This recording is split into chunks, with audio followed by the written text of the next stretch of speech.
Ya betul. Assalamualaikum warahmatullahi wabarakatuh. Alhamdulillah rabbil alamin. Nahmaduhu wa nasta'inuhu wa nastahdih. Na'udzu billahi min syururi anfusina min sayyiati a'malina. May yahdihillahu fala mudhillalah wa may yudlil fala hadiyalah. Asyhadu an la ilaha illallah wahdahu la syarikalah wa anna Muhammadan 'abduhu wa rasuluh. Allahumma salli ala sayyidina Muhammad wa ala alihi wa sahbihi wa man istanna bi sunnatihi ila yaumiddin, amma ba'd. Qala ta'ala fi kitabihil karim ba'da a'udzu billahi minasyaitonir rajim. Ya ayyuhallazina amanu taqullaha wa qulu qawlan sadida yuslih lakum a'malakum wa yaghfir lakum dhunubakum. ومن يطع الله ورسوله فقد فاز فوزا عظيما.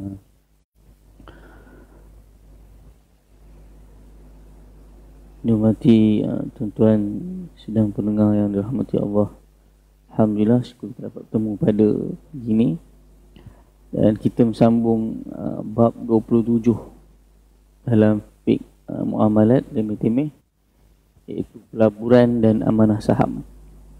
Baik, soalan 212. Sekarang program amanah saham dipergiatkan. Ada macam-macam saham, ASB lah utamanya sekali. Ya. Walaupun ada ulama kata harus, ada ulama kata haram. Jadi mana satu nak ikut? Okey. Sebab tuan-tuan, ada benda yang dalam muamalat yang kita panggil hari ini benda yang kadang-kadang tak ada zaman Nabi. Okey. Ya, oleh itu ulama dia akan beristihad dalam menentukan keharusan dia, harus ke tidak. Ya, secara umum kalau kita tengok dalam muamalat, hukum untuk apa-apa muamalat ni hukum asalnya harus. Sehingga datang dalil yang kata haram, maka jadi haram. Okey. Cuma tadi saham amanah tadi macam mana? Ulama ambil harus, cuma terdapat pelaburan yang dalam aktiviti tadi tu yang meragukan. Itu yang jadi ada ulama berkhilaf. Contoh kalau ambil kebangsaan harus, wilayah pun harus, silap. Selangor haram, Syed Tampan lagi, ASB haram. Perak harus. Kalau sebut Perak harus, dia orang kata sebab apa harus? Sebab harusan ni, kan? Yang sebut macam tu, nama dia macam tu. Lagi Pulau Pinang haram, Kelantan atau Terengganu haram. Banyak haram, banyak harus. Okey. Sekarang ni bila kita belajar, kita nak tahu sebab apa orang kata haram, kenapa kata harus. Sebab kalau tidak, nanti orang akan ambil satu part je, tak tahu part yang lain. Okey. Maksudnya kita kena tahu kenapa orang ni kata haram, kenapa orang ni kata harus. Itu orang panggil belajar. Okey, tengok pertama sekali, haramnya mungkin sebab kaedah fiqh dia izajtama'al halal wal haram ghulibal haram. Bila berhimpun antara benda yang halal dan haram, maka dimenangkan yang haram. Contoh macam mana? Ni kalau ada air ni, kita titik air ni, air mineral ni, tapi kita titik kasbuk dalam tu, boleh minum tak? Jawapannya tak boleh minum. Dalam contoh buku ni sebut sekawah gulai masuk sikit teh ayam, dia akan jadi najis walaupun sekawah gulai tu banyak.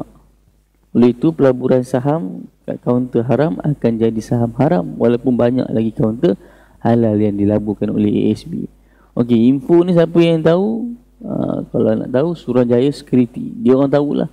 Itu sebab dia orang masih lagi, macam Ustaz Zahruddin Abdul Rahman tu, masih nak kekalkan benda tu pada haram.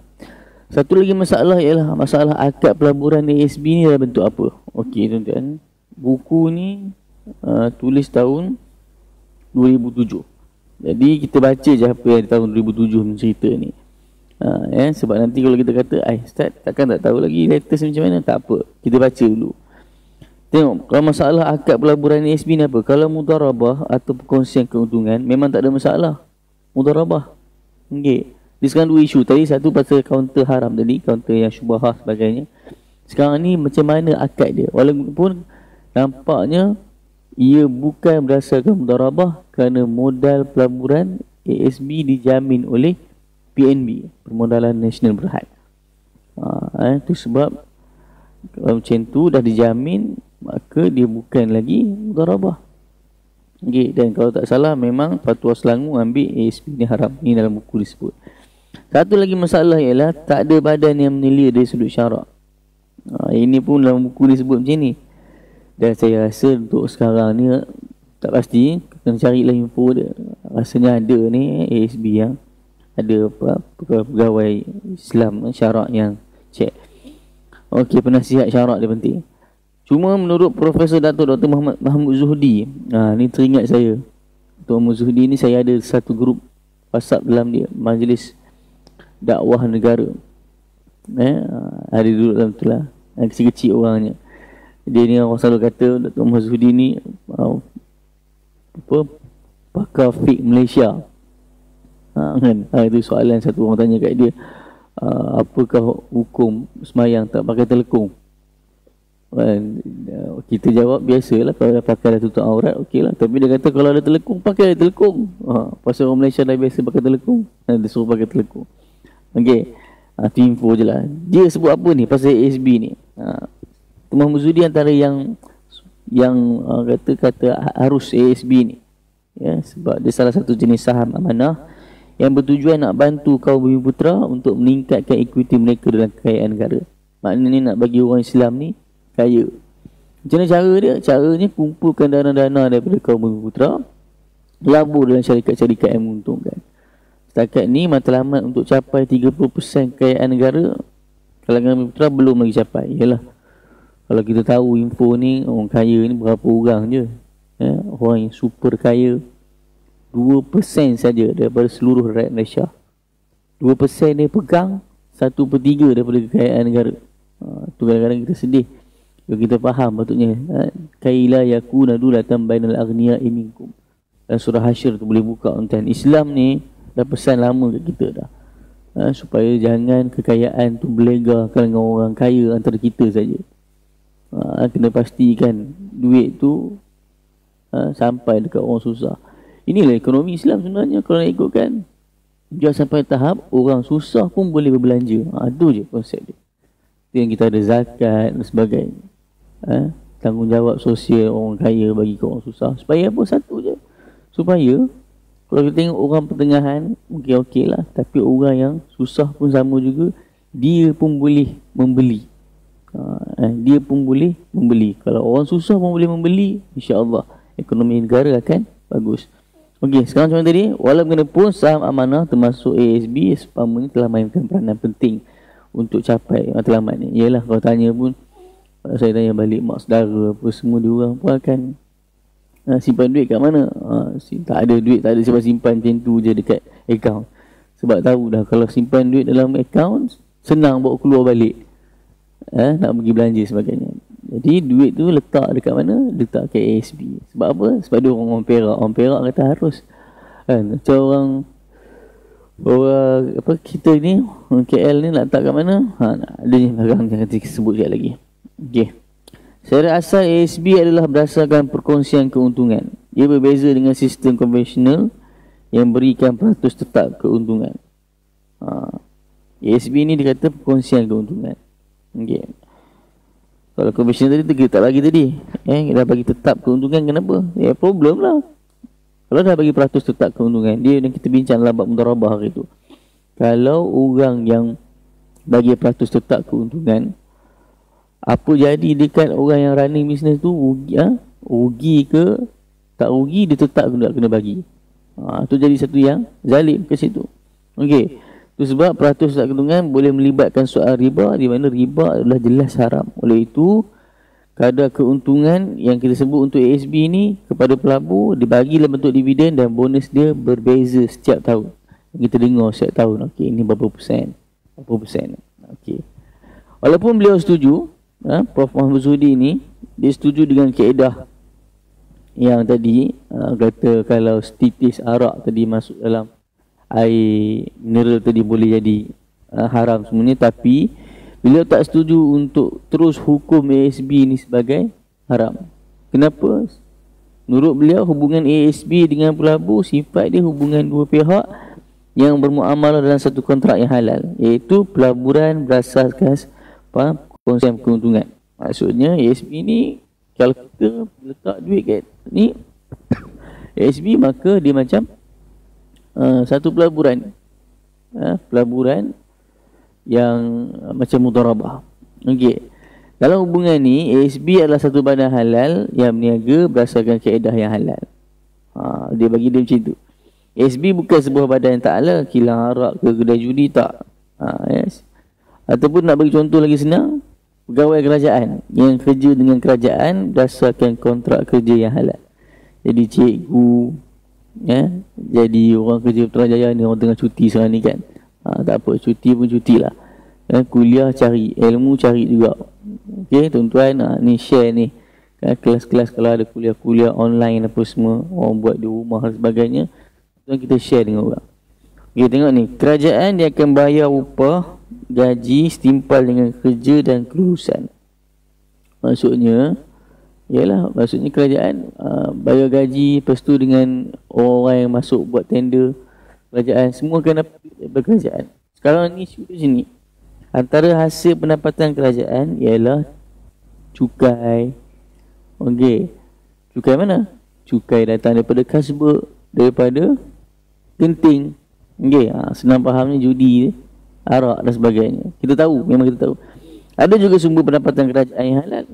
Ialah ada daripada kita punya kelapa sawit, getah, Petronas, minyak apa semua. Okey, pendapatan kerajaan ni saya tak pasti. Tanya orang kerja kerajaan, adakah dicampur-campur atau tidak? Rasanya figure tu dicampur lah. Tapi pendapatan ni lah yang akan bayar tadi, gaji pegawai, bayar projek-projek. Ada tak di sana orang yang hukum kerja kerajaan haram? Tu soalan dia. Ada tak siapa yang beritahu duit gaji tadi haram? Kenapa? Sebab tadi campur dengan tu. Itulah pandangan Prof Mahmud Zuhdi. Okey, sebagai contoh bandingan lain lagi, dia bagi tahu contoh air mustakmal akan jadi air mutlak bila bercampur dengan air mutlak yang lebih daripada 2 kolah. Yalah, air mustakmal tu tahu kan. Ni panjang kalau nak cerita air-air ni. Tapi kita nak beritahu dia mustakmal. Saya tak tahu lah kaunter dia nak bandingkan kaunter-kaunter yang syubhah tadi sebagai mustakmal tidak. Sebab nak bagi contoh ni dia kena kias, dia memang kena tepat. Tapi tak apalah, saya baca je apa dalam ni. Begitu juga bangkai dalam air mutlak yang tidak boleh menjadikan air itu najis lagi mana tak ubah bau, rasa, warna. Ada bangkai bangkai cicak dan sebagainya masuk dalam air mutlak. Bagi contoh lagi, lalat yang jatuh dalam secawan teh tidak menjadikan dia najis. Sebab lalat ni kita tahulah dalam hadis Nabi suruh tekan, bertubuh keluar, jadi bersih air tu. Tu special sikit lah, lalat cerita ni special sikit. Kaedah tersebut menurut Imam As-Sayuti rahimahullah dalam kitab kaedah fiqhnya Al-Asbah wan Nazair. Imam As-Sayuti ni Imam Jalaluddin As-Sayuti ni ulama besar mazhab Syafi'i. Tidaklah menjadikan perkara yang bercampur antara halal dengan haram sebagai haram pada dirinya sendiri, tapi pasal apa kita nak tinggalkan juga, pasal kita ambil hukum berjaga-jaga. Dalam mazhab Syafi'i ni kita ada panggil ihtiyat. Itu sebab kalau sentuh antara lelaki perempuan, Imam Syafi'i tak tahu ada hadis yang Aisyah pegang kaki Nabi apa semua. Tahu. Cuma pasal ihtiyat untuk kita hari ni berjaga-jaga. Jaga-jaga, padahal batal juga ais bayar. Lepas tu kalau waktu imsak tu memang tak boleh makan kan? Tak, dipanggil waktu ihtiyat, waktu berjaga-jaga. Tu je sebenarnya. Boleh makan tak ada masalah, tapi berjaga-jaga. Okey. Di sana juga satu kaedah fiqh sebut al-haram la yuharrimul halal. Benda yang haram tak mengharamkan benda yang halal. Tu satu kaedah lagi fiqh tu. Kita dah fikir macam mana kaedah ni? Berlawan ke? Tadi kata kat depan bila bercampur halal dengan haram maka menang yang haram. Yang belakang ni pula sebut benda yang haram tak mengharamkan benda yang halal. Itu sebab kaedah fiqh ni diorang akan pakai keadaan dia macam tu. Lama dia akan pakai macam ni. Macam jatuh kasus syariah Perak kan ambil hukum. Jadi dia tengok pada lebih banyaknya pelaburan kaunter halal banding tak halal. Dan dia tengok juga pada tenatnya penguasaan ekonomi umat Islam secara keseluruhan. Maka kena ada juga ASB ni bahkan untuk bantu juga orang Islam ni kumpulkan duit orang Islam ni. Dia orang Bumi Putra dia sebut. supaya boleh labur kat tempat-tempat yang menguntungkan tadi. Tapi sebenarnya tuan-tuan, sekarang ni simpulannya terdapat dua pandangan ASB. Satu haram, satu harus. Kekal macam tu lah. Kau nak kata apa? Kan? Tu sebab saya selalu sembang kan. Kalau rokok ni apa? Harus ke? Ada orang kata harus tak? Sebab kalau selangor ambil haram. Haram lah. Habis kita lepak kat apa? Kat border tu. Dekat Kuala Kubu tu. Kuala Kubu Selangor. Pergi depan sikit tanya malim. Lepas tu orang kata kalau rokok ni dah terbeli, jangan isap kat Perak. Jangan isap kat Selangor, isap kat Perak. Sebab kat Perak apa? Kan? Ada ramai kata Perak harus. Perak bukan harus. Perak makruh. Rokok makruh bukannya harus. Ada juga orang kata harus tu. Dia makruh. Tapi kenapa Perak buat makruh? Ni kita nak sebut ni dari segi fatwa ni. Kenapa beza? Sebab bila tengok balik, kalau orang letak haram, tapi orang kita steady je isap lagi. Vape. Letak hukum haram, orang tak macam tak ada perasaan. Steady je. Macam lekeh sangat fatwa tu. Itu yang fatwa Perak ambil makruh. Tapi makruh tu pun sebenarnya tengok juga. Saya tengok dalam fatwa Kedah kata silap saya. Makruh tu bukan pada rokok-rokok biasa ni. Pada rokok daun tu. Rokok biasa-biasa dia tetap juga haram. Sebab ialah kandungan dia semua kita tak dapat nafi, memang bahaya.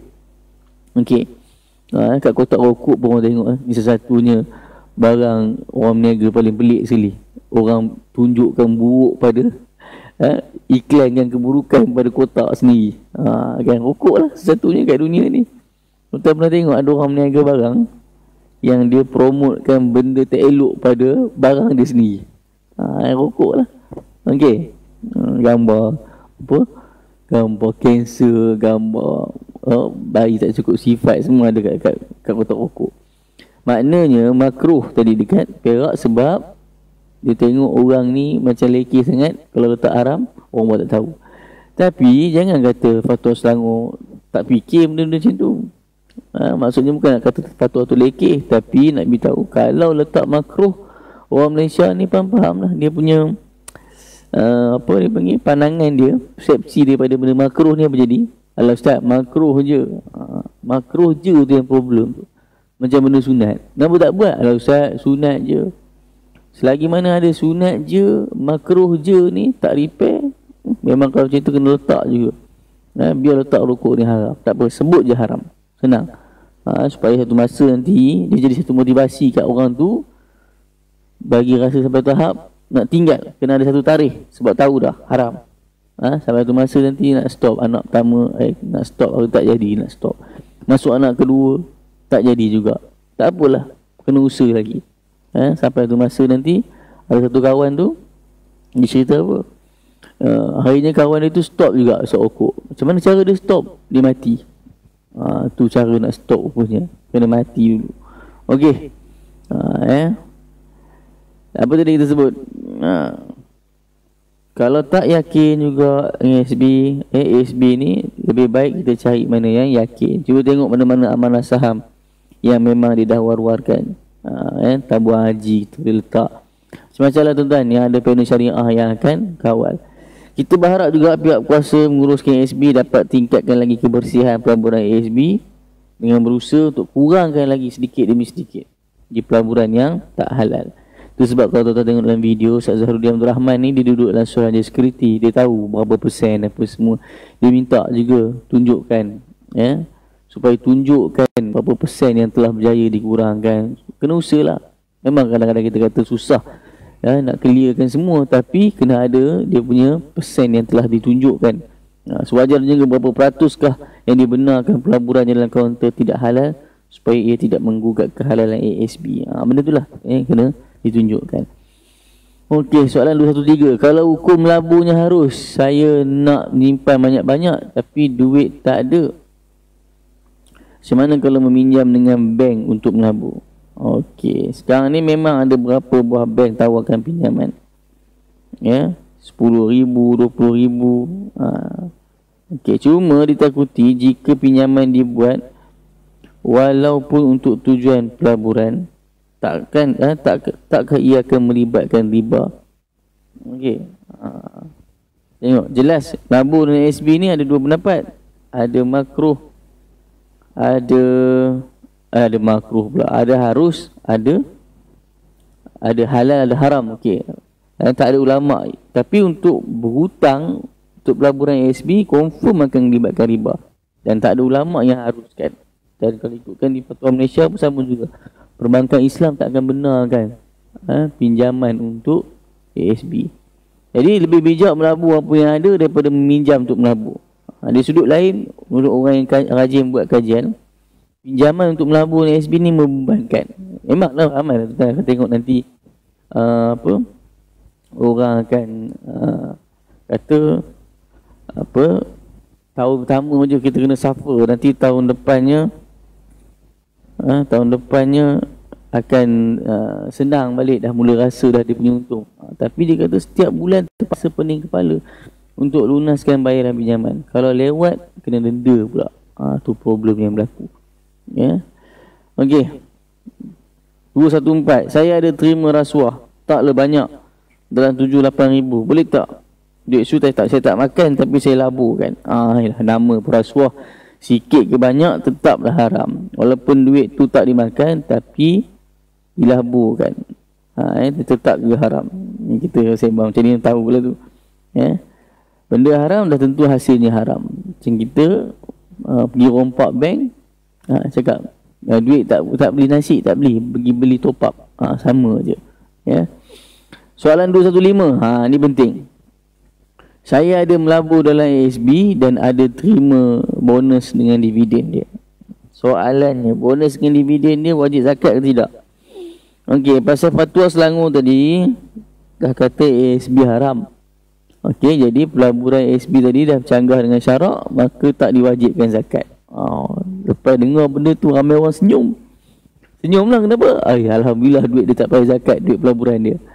Okey, tapi tengok dulu, ini akan merugikan hak orang miskin. Bayangkan kalau ramai orang Islam simpan duit ke ASB. Okey, tapi tak dikenakan zakat. Kena bayarlah benda tu. Yalah, sebab pegang pada pendapat ASB haram, maka tak wajar keluar zakat daripada sumber yang haram. Nabi SAW sabda, man jama'a malan min haram summa tasaddaqa bihi falam lam yakul lahu fihi ajrun wa kana isruhu alaih. Siapa yang kumpulkan harta daripada sumber yang haram, kemudian dia sedekah dengan duit tu, maka tak ada pahala bagi dia, bahkan dosa untuk dia. Ni macam siapa ni? Macam Robin Hood. Dia nak tolong orang miskin, lepas tu pergi ambil rompak duit orang kaya. Kita tengok macam okey lah kan, ya. Okey, tapi sebenarnya memang tak boleh. Ya, nak dapat sumber haram, nak bagi duit tu pada zakat. Okey, tapi benda ni dibincang. Dari sudut pengeluar zakat memang ini dari sudut pengeluar. Tapi bagi pihak kerajaan atau pusat zakat, jika wang ni tak dikutip sebab tak wajib zakat, maka ia akan jadi kerugian yang besar bagi orang yang berhak terima zakat. Yelah, orang semua pakai letak duit kat situ. Lepas tu bila duit tu beranak apa semua, kita tak bagi. Tengok ni, pihak berkuasa boleh paksa orang macam ni bayar zakat untuk kemaslahat umat. Cara dia macam mana? Pasal tadi kata dividen, bonus tu datang daripada, kalau katalah ambil pendapat haram tadi kan, bonus dengan dividen tu jangan bagi, tapi duit simpanan pelaburan asal tu yang kena zakat. Contohnya ada orang dia letak duit 20,000 pelaburan asal tadi, 20,000 tadi dia letak dalam ASB, maka modal simpanan ni duit dia, duit yang halal, maka mesti zakatkan duit yang tu. Ambil 2.5% daripada 20,000. Kira sendiri berapa. Jangan lari. 20,000 duit yang asal itu dizakatkan. Sebab yang kalau yang beranak daripada ASB tadi, dividen apa semua, tu tak bayar. Okey. Anda beritahu lah ke orang. 216. Masalahnya sekarang ni banyak mekanisme bagi melaburkan wang. Ada skim cepat kaya, saham amanah dan sebagainya. Macam mana nak pilih yang halal? Okey. Macam mana nak pilih yang halal? Yang penting biarlah pelaburan tu dalam kaunter yang halal. Memang payah nak cari pelaburan yang halal. Sekarang ni 1% susah. Tapi carilah yang paling banyak halalnya. Apapun jadikan hadis Nabi sebagai panduan, al-halalu bayyin wal haramu bayyin wa bainahuma umur mustabiah. Yang halal tu jelas dan yang haram tu jelas.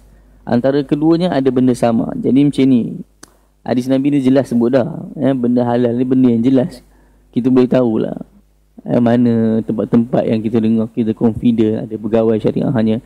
Tapi orang kita sekarang ni problem dia, ramai yang fikir yang dia buat bisnes apa semua pelaburan ni tak boleh letak dulu. Letak dulu. Janji untung, halal haram kira-kira kemudian. Ni orang kita punya. Tapi saya tengok perubahan tu adalah pasal hari ni orang dah banyak insaf pasal benda apa kalau kena tipu kan. Mula insaf lah beritahu ke orang lain dan sebagainya. Okey. 217, Bank Simpanan Nasional BSN ada keluarkan CJ simpanan premium. Bagaimana kedudukan dia? Kalau harus teringin juga nak sertai. Okey, macam mana? SSP bentuk simpanan saja, hadiah benda sampingan. Mungkin tu dia galakkan orang simpan duit dengan moto dia apa? Simpan dan menang. Selalu orang letak kan BSN. Simpan dan menang. Okey. Jumlah 1,500 hadiah ditawarkan setiap bulan. Ni tahun bila? Buku ni tahun 2007. Mungkin tahun tu lah. Sekarang tak nampak dah iklan dia. Secara zahir tak nampak apa-apa pucangan hukum. Sebab bila seorang sertai dengan kadar minimum RM10, dia simpan RM10 dan dia layak untuk dapat cabutan bulanan tadi. Jika terpilih ada hadiah, jika tak terpilih duitnya tak lesap. Sebab dia beza dengan judi. Judi ni letak duit, tak dapat, lesap duit tu. Kita tengok tempat judi tu kat depan tu. Dekat pucung apa? Pucung apa? Maju Jaya kat depan tu. Beratus saya tengok orang, ramai sungguh. Kadang ada yang muka-muka Melayu, tutup muka pakai helmet.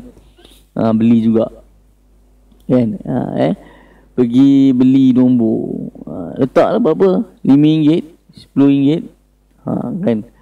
Beli nombor RM5, RM10. Saya kawan seorang ni, dia pernah anak murid saya, mu'alaf kan. Letak RM5. Yang main ni berapa orang? Satu Malaysia lah main. Satu Malaysia main. Saya duk fikir kalau RM5, kalau lah yang main ni 1,000 orang, RM5,000 orang kedai tu dapat. RM5,000. Pemenangnya berapa dapat? Pemenang pertama dapat RM1,000. Pemenang pertama dapat RM1,000, RM2,000. Dia ada tempat dia lagi. Dia letak duit tu jadi banyak lagi. Okay, tu tapi duit lesap lah. Duit lesap. Jadi SSP ni, CJ simpanan premium tadi, dia simpanan, hadiah tu sampingan. Okay. Cuma mungkin dia pertikaikan kat mana wang tu dilaburkan. Yelah, mana boleh duit tu letak RM10 boleh dapat motor ES5, dapat kereta Myvi, mesti ada tempat dilaburkan. Hadiah kadang-kadang tak sepadan dengan wang yang dilaburkan. Banyak juga maklumat berkaitan SSP ni agak kabur. Lebih-lebih lagi Bank Simpanan Nasional bukanlah bank yang berasaskan syariah. Okey, yang ni tuan-tuan, data ni kita kena buka balik lah. Sebab tak silap saya BSN, dia dah pegawai syariah dia. Cuma buku ni sebut dululah, dia konvensional. Mungkin jadi kat mana hukum dia paling kuat pergi dekat syubhah je. Itu je. Kalau benda syubhah, Nabi ajar apa? Bila benda syubhah, Nabi ajar supaya tinggalkan. Wa man waqa'a fi syubhat waqa'a fil haram. Kalau letak tempat di syubhah ni, kita akan dekat dengan tempat yang haram. Jadi Nabi suruh tinggalkan. Okey. Kaedah dia macam itulah. Kalau ada benda yang lebih meyakinkan, kenapa tak pergi tempat yang meyakinkan? Ambillah tempat yang meyakinkan. Duit tuan-tuan kita. 218. Ada satu kaedah pelaburan tersebar melalui sistem pos, dikenali sebagai melabur sambil bersedekah. Kita melabur dengan membeli wang pos, kita dermakan kepada orang yang tertentu ikut giliran. Bila giliran kita tiba, orang lain pula akan sedekahkan duit tu macam sama juga. Boleh percaya ke pelaburan ni? Kalau nak kata pelaburan, apa kerjanya? Tu jawapan. Macam-macam penipuan boleh berlaku. Siapa pula pengusaha yang uruskan modal-modal tersebut? Apa barang dia, apa produk yang dijual? Nampaknya pengiriman wang pos itu adalah perniagaan dan juga pelaburan. Kalau begini sistemnya, banyak sangat unsur keraguan, penipuan. Biasanya orang yang awal je yang dapat. Orang yang kemudian habuk mentara. Itu selalu berlaku. Okey, dah last. Lama kita online ni. Berapa minit dah? Setengah jam ada. Ada. Okey, sikit lagi. Ada bank yang tawarkan fixed deposit. Apa hukumnya? Tuan-tuan, kita buku ni diremeh-temeh je tahu. Yang saya bawa kat tuan-tuan ni, buku ni buku remeh-temeh je. Jadi dia akan bagi secara muka ni, permukaan je. Detailnya memang kena buka lagi lah. Kena tengok dapat pendapat ulama, orang yang ada authority untuk semua ni. Okey, tengok fixed deposit ni. Sebab kita kalau buka Maybank to You tu ada ditawarkan fixed deposit I kan, Islamiknya. Okey, tengok. Kalau nak senang, eloklah melabur dalam fixed deposit. Keuntungan terjamin, rugi tak ada sebab pulangan sudah dijamin. Okey, menurut pendapat ulama, fixed deposit ni riba. Pendapat ulama ambil fixed deposit ni riba. Ribanya sebab ada keuntungan yang tetap. Asasnya daripada hadis Nabi SAW, ada seorang sahabat nama Rafi' bin Khadij radhiyallahu anhu. Dia kata, kami adalah golongan Ansar yang paling banyak ladang. Kami sewakan tanah. Syaratnya bagi kami ini punya dan bagi mereka yang ini. Okey. Kadang-kadang tanah bahagian kami keluarkan hasil dan satu lagi tidak ada hasil. Maka Nabi SAW larang kami daripada buat demikian. Ini kenapa ni? Ini mafhum daripada hadis riwayat Bukhari. Apa masalahnya kat situ dalam hadis ni? Dia nak cerita ladang dia banyak. Jadi dia sewakan je. Dia tak kisah. Jadi dia beritahu kat orang jangan risau. Sebab kalau tak untung sini, tempat ni boleh cover. Okey. Bukannya apa, tapi Islam nakkan keadilan kepada kedua pihak. Oleh itu antara penyelesaian Islam ialah al-mudarabah. Mudarabah ni perkongsian untung rugi. Kalau deposit yang tak berdasarkan al-mudarabah, maka hukumnya haram lah. Tapi yang okeynya kalau ada keuntungan, maka dibahagi sama rata 50, 50, 60, 40. Ini berdasarkan perjanjian lah. Sekarang ni pasal tak tahu kalau fixed deposit yang Islamik tu memang confirm dalam pegawai syariah dalam bank, dalam bank-bank yang tawarkan fixed deposit tu. Dia dah ada ustaz-ustaz dia yang akan kaji. Tapi dia sebut kataan fixed deposit kan. Dia sebut fixed deposit ni memang dah dijamin. Cuma yang macam tadi lah, patah balik kat belakang lah. Kita beritahu ada orang yang dia beritahu berapa persen, tengok dulu. Untung banyak ni, okay, kita bagi banyak ni. Kalau untung banyak ni, kita tak. Sebenarnya dia orang beritahu tu untung tetap untung, mana ada bank rugi. Macam mana pun memang untung lah. Yelah, labur kat rumah, perumahan mana pernah rugi. Memang banyak-banyak tempat. Cuma jangan labur kat tempat arak lah. Kita tahu arak memang untung, judi memang untung kalau labur kat situ. Okay. Tapi kena clear, kalau betul dia melabur kat tempat-tempat yang betul, yang memang datangkan keuntungan. Tapi jadi cakap lah, kita sebut fixed deposit ni, sebut kalau berdasarkan hadis tadi memang lah sebiji je macam dalam hadis tadi. Kita tahu tempat-tempat yang ni memang ada untung. Cuba yang terbaiknya kita usahakan lah, letaklah tempat-tempat yang patuh syariah. Benda-benda macam ni kita serahkan pada pakar yang kita tahu duit kita ni, biarlah kita selamat. Nak jumpa Allah Ta'ala nanti hari akhirat. Sebab soalan yang antara awal yang ditanya selain pada solat, itu ditanya di mana harta kita digunakan. Semoga kita belajar remeh-temeh muamalat ni, kita tahulah sikit-sikit. Ini bab pelaburan, memang kita semua orang nak duit nak banyak, tapi elakkanlah letak dia tempat-tempat yang syubhah. Okey, insya-Allah nanti kita sambung bab 28 kad kredit pula nanti Bismillahirrahmanirrahim. Allahumma faqihna fid din wa 'allimna ta'wil wa hdina siratal mustaqim. Wa inna ala zikrika wa syukrika wa husni ibadatik. Bismillahilladzi la yadurru ma'asmihi syai'un fil ardi wa la fis sama' wa huwas samiul alim. Ya Allah, ya Tuhan kami, Kau jadikanlah wabak ini dapat dihentikan ya Allah. Jadikanlah rakyat Malaysia dapat fikir, dapat teruskan ibadah mereka di rumah, lakukan solat jemaah di rumah, tambah amal dan sebagainya. Sallallahu alaihi wa sallam. Alhamdulillah rabbil alamin.